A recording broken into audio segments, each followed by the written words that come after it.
Hello दोस्तों, exist academy में आप सबका स्वागत है। फिजिक्स की थर्ड क्लास में हम आज पढ़ेंगे मोशन से आगे। जो हमको पिछली क्लास में पढ़े थे, दूरी पढ़ लिए, विस्थापन पढ़ लिए। ठीक, इसके ऊपर क्वेश्चंस भी लगा लिए थे। आइए इसमें थोड़ा सा एक कन्फ्यूजन होता है, उसको दूर करते हैं कि दूरी और विस्थापन से रिलेटेड क्या कन्फ्यूजन होता है। देखो दूरी क्या होती है? किसी वस्तु या व्यक्ति द्वारा चली गई कुल पथ की लंबाई। मतलब जिस एक्चुअल पाथ पर, वास्तविक पथ पर वो चला है, उसकी आप अगर आप टोटल लंबाई को ऐड कर देंगे तो ऐड करने के बाद जो आएगा वो आपकी दूरी होगा। लेकिन विस्थापन क्या बताया था कि विस्थापन क्या है? पहले वस्तु कहाँ थी, उसके बाद कहाँ गई, इन दोनों के बीच की जो न्यूनतम दूरी होगी, छोटी से छोटी जो दूरी होगी, लंबाई होगी, उसी को बोला गया विस्थापन। समझ में आया? एग्जाम्पल देखते हैं। आइए इससे हमें एक कॉन्सेप्ट डेवलप करना है, उसको समझना है। यहाँ उसका मीनिंग क्या होता है? मान लो एक ऑब्जेक्ट था, कहाँ पर? पॉइंट ए पर। कहाँ पर था? पॉइंट ए पर। वो ए से गया बी की ओर। रुको, इसको थोड़ा बड़ा बनाते हैं। ठीक, कॉन्सेप्ट समझना क्या है। कोई ऑब्जेक्ट था, वो पॉइंट ए पर था। ठीक, वो ए से गया कहाँ? बी की ओर। बी से फिर गया कहाँ? सी की ओर। सी से अगेन आया कहाँ? डी की ओर। कहाँ आया? डी की ओर। ठीक, मान ले रहे हैं ये कितना है? 3 मीटर। ये है 5 मीटर। ये है कितना? 3 मीटर। ठीक, और ये डिस्टेंस जानते हो, ये इसके, ये ऊपर वाली 5 है तो ये जस्ट इसके इसके ये, तो ये भी कितनी हो जाएगी? 5 मीटर। अब यहाँ देखना, अब मैंने कहा एक काम करिए, इसका दूरी बताइए क्या है? दूरी क्या है? दूरी क्या होगी? ठीक, दूरी क्या होगी भाई? जिस पथ पर गया उस टोटल लंबाई को ऐड कर दो। भाई इस पथ पर वो क्या है? चला है, तो जिस पथ पर वो चला उसको क्या करो? ऐड कर दो। क्या गया? ए से बी, फिर गया है बी से सी, फिर गया अगेन सी से डी। तो ए से बी गया कितना? गया 3 मीटर। बी से सी गया 5 मीटर, और सी से डी गया कितना? 3 मीटर। तो 5 3 8 और 3 11, मतलब दूरी कितनी है? 11 मीटर। अब आइए चलते हैं विस्थापन। डिस्प्लेसमेंट कितना हुआ इसका? तो डिस्प्लेसमेंट के लिए हम क्या देखेंगे भाई? डिस्प्लेसमेंट कितना हुआ इसका? पहले कहाँ था? पहले था ए पर, लास्ट में गया कहाँ? डी पर। पहले था ए पर और कहाँ गया? डी पर। अब ए पर खड़े होकर तीर चलाइए तो वो कहाँ जाएगा? डी पे सीधी, इस तरह तीर जाएगा। तो तीर जो होगा, एरो होगा, वो कितनी दूर जाएगा? 5 मीटर। कितनी गया? 5 मीटर। इसका मतलब विस्थापन कितना आएगा अपना? 5 मीटर। कितना आएगा? 5 मीटर। यहाँ से देखो ये कॉन्सेप्ट निकला है क्या? यहाँ से क्या पता लगा कि जो दूरी है, क्या है? दूरी। ध्यान से देखना कॉन्सेप्ट क्या निकला है यहाँ। जो दूरी है इस केस में क्या है? ग्रेटर देन किससे? विस्थापन से। दूरी क्या है? विस्थापन से बड़ी है। या फिर और इसको क्या बोल सकते हैं? विस्थापन छोटा है किससे? दूरी से। विस्थापन छोटा है किससे? दूरी से। दोनों का मीनिंग सेम ही है। आइए, ये थी case first. This was your case first. Now चलते हैं केस सेकंड के ऊपर। केस सेकंड लेके चलते हैं। मान लो कोई वस्तु है, एक सरल रेखा में गति करिए। किसमें करिए? एक सरल रेखा में। मान लो पॉइंट ए था, ए से गया बी की ओर, बी से गया सी की ओर, और सी से गया डी की ओर। ठीक, मान लो ये इसने यहाँ से चलना स्टार्ट किया और कहाँ पहुँच गए? यहाँ से चलना स्टार्ट किया, कहाँ पहुँच गए? यहाँ। आइए अब इसकी निकालते दूरी। दूरी क्या होगी भाई? ए से गया बी, बी से गया सी, और सी से गया डी। ठीक, मान लो ए से बी गया 2 मीटर, बी से सी गया 2 मीटर, सी से डी गया 3 मीटर। ठीक, आइए इसको जोड़ते हैं। ए से बी गया कितना? 2 मीटर, फिर अगेन बी से सी 2 मीटर, फिर सी से डी 3 मीटर, 2 2 4 और 3 7 मीटर। मतलब दूरी कितनी गई? 7 मीटर। अब आइए विस्थापन चलते हैं। विस्थापन, विस्थापन क्या होगा भाई? ए पे खड़े हुए तीर चलाइए इसके ऊपर, क्या ये इतनी लाइन डिस्टेंस तय करेगा? इतनी ही लंबाई ये तय करेगा। तो इसके और इसके बीच की न्यूनतम दूरी कितनी है? 2 2 4 और 3 7। तो विस्थापन भी यहाँ कितना है? 7 metre.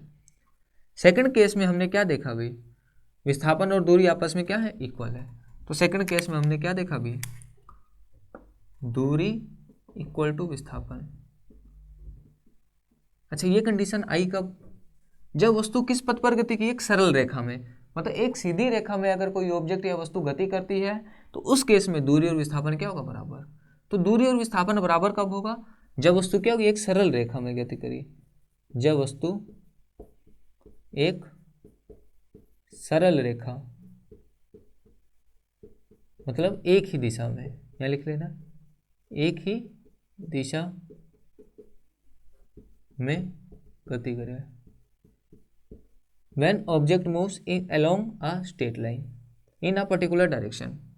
When an object moves in a straight line along a straight line path in a particular direction, then it is called दूरी is equal to displacement. मतलब distance equal to displacement.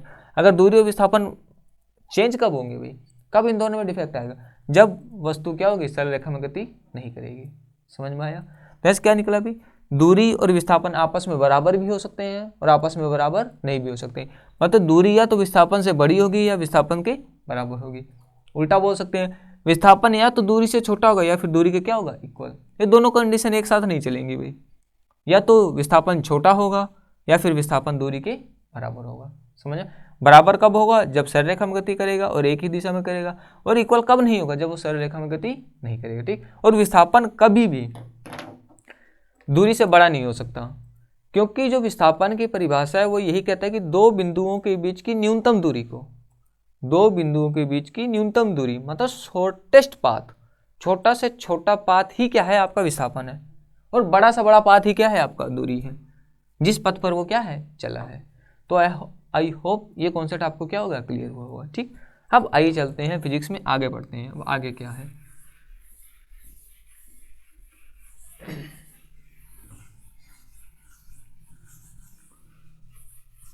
अब हम आगे नेक्स्ट कॉन्सेप्ट आते हैं, चाल क्या होता है, जिसको इंग्लिश में बोलते हैं स्पीड। स्पीड क्या होती है भी, देखो कोई ऑब्जेक्ट कुछ डिस्टेंस चलेगा, कुछ ना कुछ दूरी तो चलेगा, और जितने टाइम में वो चलेगा। ठीक। तो इसका मीनिंग क्या हो, मान लो कोई ऑब्जेक्ट क्या हुई भाई 15 सेकंड में, मान लो वो कितनी दूर गई 60 मीटर। 15 सेकंड में कितनी दूरी गई 60 मीटर। तो एक सेकंड में कितनी जाएगी भाई, 15 से डिवाइड कर दोगे, 60/15 मतलब कितना है 4 मीटर। इसका मतलब एक सेकंड में वस्तु द्वारा चली गई दूरी ही क्या है, आपकी चाल है। मतलब एक सेकंड में वस्तु कितनी दूर चलती है वही उसकी क्या है, चाल है। समझ में आया। जिस तरह कहा आप कितने काम करते हो भाई, आपने कहा मैं 4 घंटे में 20 काम कर लेता हूँ। 4 घंटे में कितने काम करता हूँ, 20 घंटे। तो यहाँ निकाला जाता है कि 1 घंटे में आपने कितना काम किया, कोई 5 काम किया होगा। एवरेज तो यही निकलता है कि 1 घंटे में इसने लगभग कितना काम किया होगा, 5 काम किया होगा।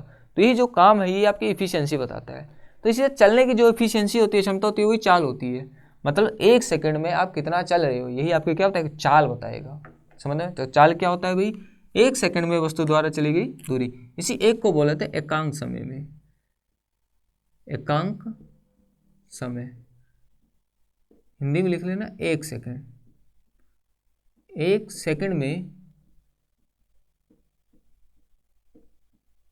वस्तु द्वारा चली गई दूरी, एकांक समय में वस्तु द्वारा चली गई दूरी। ठीक। मान लो वस्तु ने क्या किया भाई, टी सेकंड में कितनी दूरी तय किया भाई, डी दूरी। कितने दूरी तय किया, डी दूरी। तो 1 सेकंड में कितनी दूरी तय करेगा भाई, d/t। तो इसी को बोला गया क्या, स्पीड। इसी को बोला गया स्पीड, या फिर इसको बोला गया चाल। समझ में आया। क्या बोला गया, चाल। अब भाई अब इसका मात्रक निकालते, यूनिट क्या निकल के आई भाई, यूनिट इसकी क्या निकल के आई, यूनिट क्या निकल गई। डिस्टेंस को किस में मेजर करते हो, मीटर में। टाइम को सेकंड में। तो इसका है मीटर पर सेकंड, या फिर इसको बोलते हैं मीटर इंटू सेकंड इनवर्स। समझ में आया। ये आपकी क्या निकल के आई, चाल। ठीक। अब चाल एक होती है औसत चाल, फिर नेक्स्ट आती है आपकी औसत चाल। भाई औसत चाल क्या होती है, इसको बोलते हैं एवरेज स्पीड। देखो निकालो तो यही जाता है, एवरेज स्पीड निकालते तो हम यही। भाई औसत चाल क्या होती है, औसत चाल का मीनिंग होता है अगर आपकी चाल लगातार बदल रही है। ठीक। मान लो आपने कुछ दूरी कुछ समय में पार की, फिर कुछ दूरी कुछ अलग समय में पार की, फिर कुछ दूरी आपने अलग समय में पार की। ठीक। तो इसको क्या किया बोला गया कि मान लो आपने t1 समय में कितनी दूरी गए, d1। t2 समय में कितनी दूरी गए, d2। और t3 समय में कितनी गए, d3। मतलब अलग अलग समय में आपकी दूरी भी क्या है, अलग अलग। तो इस टाइप से चाल को पता करने के लिए किसका यूज़ किया गया, औसत चाल का। फिर भी औसत ही निकाल दो कितना है। तो औसत निकालने का फॉर्मूला क्या निकला भाई, जो एवरेज स्पीड है, एवरेज स्पीड, औसत चाल, औसत चाल निकालने का क्या फॉर्मूला है, कोई कुल दूरी निकाल लो कितनी है, कुल दूरी डिवाइड कर दो कुल कितना समय लगा, टोटल टाइम से क्या करो डिवाइड कर दो, दिस इज आपका औसत चाल। तो देखो औसत चाल को दिखाते हैं इस तरह, ठीक, या फिर किस तरह डिनोट करते हैं, वी एवरेज, ठीक। तो फॉर्मूला निकालने का कुल दूरी क्या है, d1 plus d2 plus d3, time कितना लगा है भाई, t1 plus t2 plus t3, ये आपका क्या है, आपका औसत चाल, ये आपका क्या है, औसत चाल। समझ में आया, औसत दूरी, औसत चाल क्या होती है आपकी, ठीक। चाल और औसत चाल में आपको अंतर समझ में आया होगा। अब सेकंड चलते हैं, वेग क्या होता है अपना।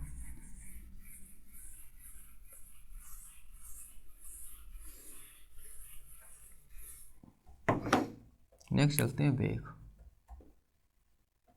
जिसको इंग्लिश में बोलते हैं वेलोसिटी, ठीक। वेग क्या होता है, देखो देखो अगर हर सेकंड में, ठीक, मान लो टी सेकंड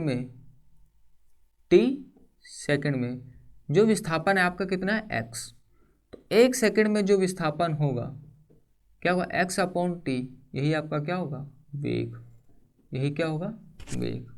समझ में आया। अगर समय के साथ विस्थापन में भी चेंज आ रहा है, मतलब एक सेकंड में जितना विस्थापन हुआ उसी को बोलेंगे वेग, एक सेकंड में जितना विस्थापन हुआ, जिस स्पीड से वो विस्थापित हुआ उसी को बोला गया वेग, ठीक। तो वेग क्या हुआ, एकांक समय में हुए विस्थापन को क्या बोलेंगे, वेग बोलेंगे, ठीक। मतलब एकांक समय में, एकांक समय मतलब एक सेकंड में,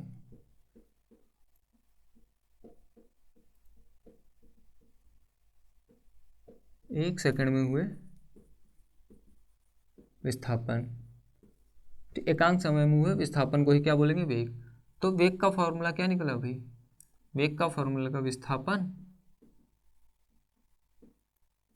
बटे समय, विस्थापन बटे समय, मान लो विस्थापन x हुआ तो समय कितना लगा t, तो this is the formula for वेग, ठीक। इस तरह इसके टर्म में भी क्या आता है, औसत वेग, क्या आता है, औसत वेग,